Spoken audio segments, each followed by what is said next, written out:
بسم الله الرحمن الرحيم. شركة شرايد وحنا كان كوقبنا يعني ما أنت عني جو قديمي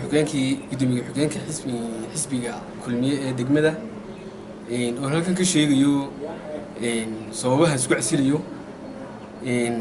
أنا جو عبد السلام محمد نور مركان أركي ولا شقينتها يمد نمط حسبي كل مية iyo hadafkii ujeedadu kale yahay degmo ahaan in haba yaraatay ayna jirin wax ku ool ah oo aan dadka wax u soo jiidi karaya iyo waxa ka iibsamayo toona anigoo gudoomiye xigeenka waxaan maayirka Maxamed Aamin Cumar Cabdi maalintii musabixii miday Itoobiya ka soo degay uu ka ballan qaaday isagoo wasiirada iyo dhammaan xisbiga kulmiyada u ballan qaaday inuu xafiiska degmada uu agabayn doono still hadda ilaa hadda aan habeeraatay wax uu agabiyay ayna jirin fadhi yaroo dadku ay ku qaylaan aan ahayn mooyaane uu habeeraatay wax computer stationery ayna xafiiska dhaxoolay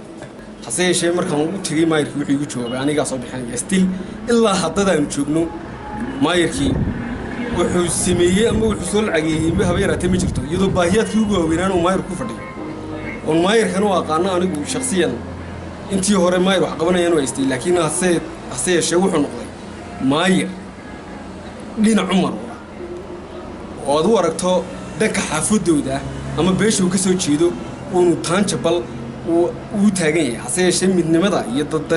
danaynta xisbiga kulmiye uu habeeratay una doonayn maayirka waxaan ku tilmaami karaa anigoo gudoomiye xigeenkii xisbiga kulmiye ee degmada مسك قرطك كدوبنا وكل مين لدى قاضي لاهي أيام مايرهان وغير سناي وحقوق قبنا يا حبايرة تهو بلن قاضينا مجرته تكلمك هذا يكتو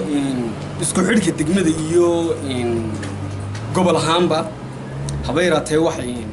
علاقات كيودلي ما بقى واحد